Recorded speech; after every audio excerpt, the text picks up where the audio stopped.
अभी पीछे इस निर्दलीय विधायक का छापा पड़ने का प्रोग्राम था। इसने अपने पेट्रोल पंप पर कागज धर के हॉस्पिटल के कागज फूक दिए, हॉस्पिटल के कागज अपने पेट्रोल पंप पर फूक दिए। जो भी भारतीय जनता पार्टी का यहाँ का एक एक छोटे से छोटा कार्य करता है, मैं उस सब उससे तालमेल मिला के चल रहा हूँ। हो सकता है कुछ भाई जो अपने सगे भाई का भी नहीं है, वो मेरा क्या होगा। हरियाणा की राजनीति में जब कभी गुटबाजी की चर्चा होती है तो बात कांग्रेस को लेकर होने लगती है, लेकिन इसका मतलब ये नहीं कि सत्तारूढ़ भारतीय जनता पार्टी इससे पूरी तरह अछूत है। झज्जर बीजेपी में इन दिनों घमासान इस हद तक बढ़ चुका है कि नेता खुलेआम मीडिया में आकर एक दूसरे के खिलाफ तीखी बयानबाजी कर रहे हैं।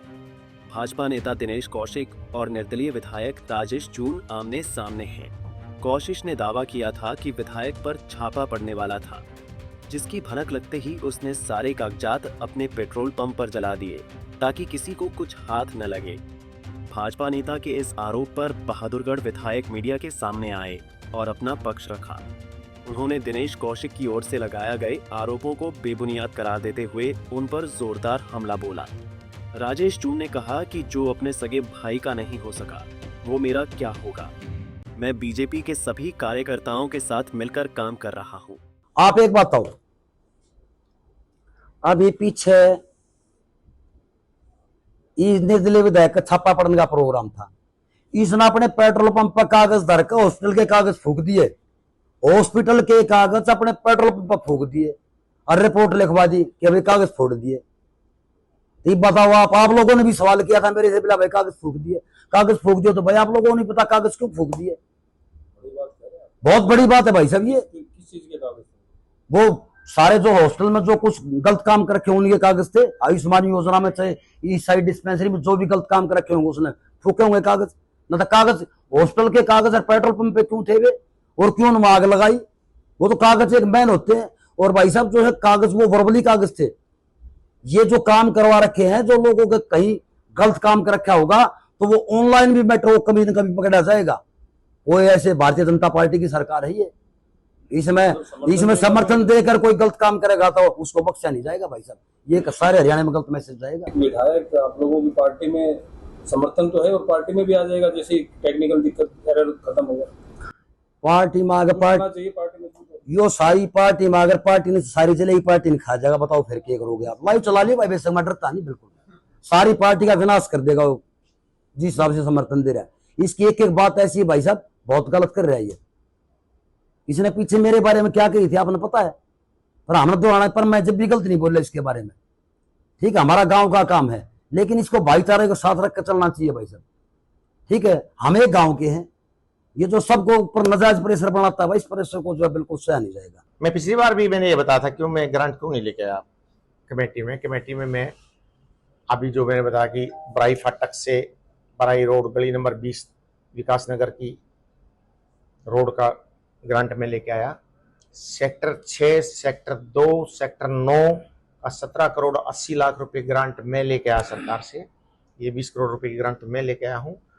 और दूसरी बात, जो भी म्युनिसिपल कमेटी में जिसका अधिकार होता है, किस किस का अधिकार होता है म्युनिसिपल कमेटी में काम करवाने का या देख रेख का, उस लिस्ट में सबसे पहला नाम विधायक का है, विधायक बहादुरगढ़।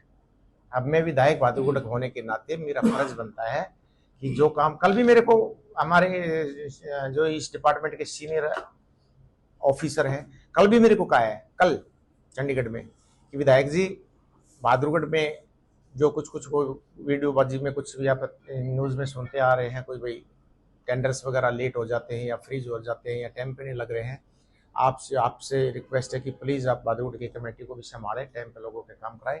और साथ में मेरा अपना मुख्य ध्येय एक ही है, मेरे को इस बहादुरगढ़ की पब्लिक ने इतनी ज़्यादा वोट दे रखी है, मैंने कोई इस बात से मतलब नहीं। हालांकि ये देखो हमारे साथ ये सभी शहर के पार्षद हैं, अब यहाँ पे 10 तो पार्षद शहर के हैं मौजूदा, और 10 ब्लॉक समिति के पार्षद हैं। अगर आप मुझे सरपंचों की कहो तो मैं सरपंच भी यहाँ हमारे पास ज़्यादातर हैं। सारे जनप्रतिनिधि आदमी सब, और मैं जनप्रतिनिधि जितना भी है और मैं सब मिलकर काम कर रहे हैं। और कहीं भी हम ये चाहते हैं कि विकास में कोई रुकावट ना आए। आज की भारतीय जनता पार्टी नायब सिंह सैनी जी खुल के, दिल खोल के बहादुरगढ़ को विकास के लिए ग्रांट दे रहे हैं। उसमें मेरा जो फर्ज है, विधायक का फर्ज है कि उस हर एक ग्रांट पर विकास के लिए नज़र रखे और ज़्यादा से ज़्यादा काम करवाए। इसलिए मैं कमेटी में इंटरफेयर कर रहा हूँ। कॉन्फ्रेंस में आपने कहा था कि सरोज राशि जो है वो विपक्ष के साथ नहीं थे, भाजपा को कमजोर कर। कल की कॉन्फ्रेंस में दिनेश कौशिक जी ने कहा कि आप भारतीय जनता पार्टी को कमजोर कर रहे हैं समर्थन देकर। देखिए साहब, मैं अगर भारतीय जनता पार्टी को कमजोर करने का जब मौका आएगा पता चलेगा। अब एक बार मौका आया भी है, आज तक राज्यसभा का इलेक्शन हुआ है। राज्यसभा का इलेक्शन हमारे जो शीर्ष नेता हैं भारतीय जनता पार्टी के, उनसे आप किसी माध्यम से पूछ सकते हैं कि मैंने भारतीय जनता पार्टी को कमजोर किया कि या भारतीय जनता पार्टी को मैंने मजबूत किया।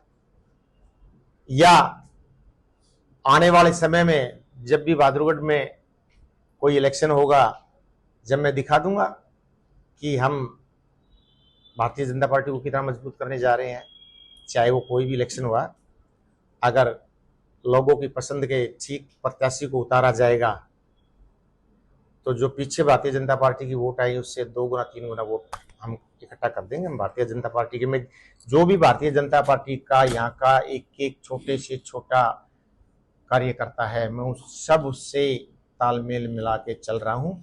हो सकता है कुछ भाई जो अपने सगे भाई का भी नहीं है, वो मेरा क्या होगा, हो सकता है भाई उसको लगता हो भाई पार्टी को खा जाएगा। अरे खा तो आप गए भाई, पिछली बार आपके भाई ने तो यहाँ 41,000 वोट ली थी, आप तो 31 पे भी नहीं पहुंच पाए। ये खाना इसको कहते हैं। बता दें कि दिनेश कौशिक और राजेश जून बहादुरगढ़ हलके में पुराने सियासी प्रतिद्वंदी रहे हैं। गत विधानसभा चुनाव में बीजेपी के टिकट पर उतरे कौशिक तीसरे पायदान पर रहे थे। वहीं राजेश जून ने निर्दलीय उम्मीदवार के तौर पर जीत हासिल की थी। बाद में उन्होंने सरकार को अपना समर्थन दे दिया। इसी के साथ उनके बीजेपी में जाने का रास्ता भी खुल गया। सियासी जानकारों की माने तो बहादुरगढ़ बीजेपी में राजेश जून के बढ़ते प्रभाव ने दिनेश कौशिक को असहज कर दिया है। यही वजह है कि दोनों नेताओं के बीच तीखी जुबानी जंग देखने को मिल रही है। बहादुरगढ़ से प्रवीण धनखड़, पंजाब केसरी टीवी। हमसे जुड़े रहने के लिए हमारे YouTube चैनल को सब्सक्राइब करें और नई वीडियो की नोटिफिकेशन के लिए बेल आइकॉन को दबाएं। अगर आप ये वीडियो Facebook पर देख रहे हैं तो लाइक जरूर करें और ज्यादा से ज्यादा शेयर करें। धन्यवाद।